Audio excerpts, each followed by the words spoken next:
頑張ります。どうぞ。皆様、こんにちは。足元の悪い中、ご来場いただきましてありがとうございます。我々ウイグル人は、習近平日本国賓扱いして日本に来ることを断固して反対します。なぜウイグル人が習近平の日本来日のこれだけ反対するのか、理由は5つあります。まず私たちウイグルのことを知ってください。私たちウイグルは20世紀に入って過去2回わたって建国してました。1933年、1944年、東トルキスタンという名の国でした。でもロシアの思惑により、ロシアの軍事介入により、我々の祖国は短命に終わりました。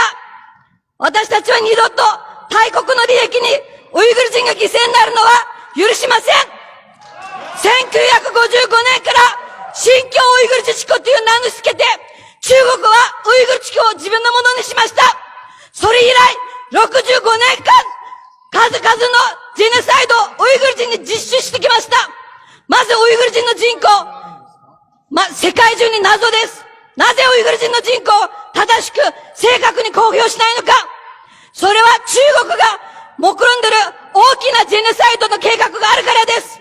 私たちは1980年から始まった計画生育という政策のもとに、ウイグル人の赤ちゃんが何百万人というウイグル人の赤ちゃんがウイグル人のお母さんのお腹の中で殺されてきました。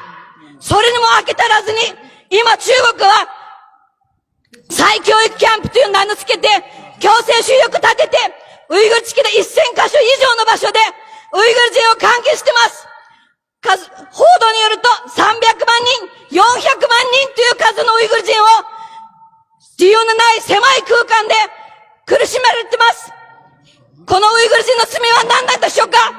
ウイグル人であることが罪になるなら、中国が今その罪を私たちになつける権利はございません。ウイグル人をやっつける、ジェノサイドする、殺す、この地球から消滅させる権利はございません。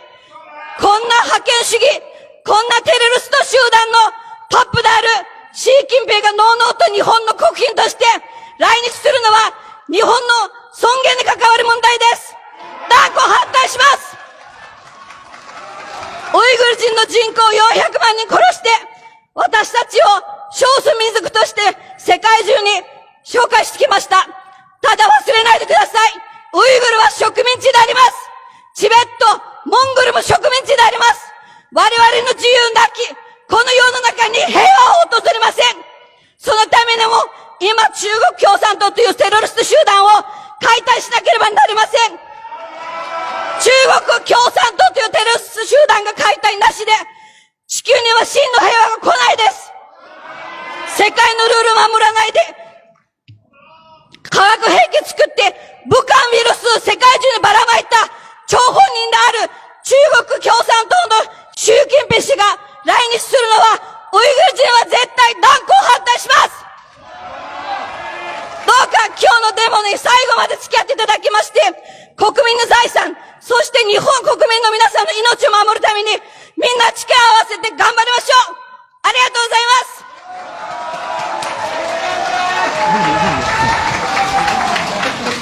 今からウイグル国家を推奨されるそうです。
クンイル頑張ってください。一緒に頑張りましょう。ありがとうございます。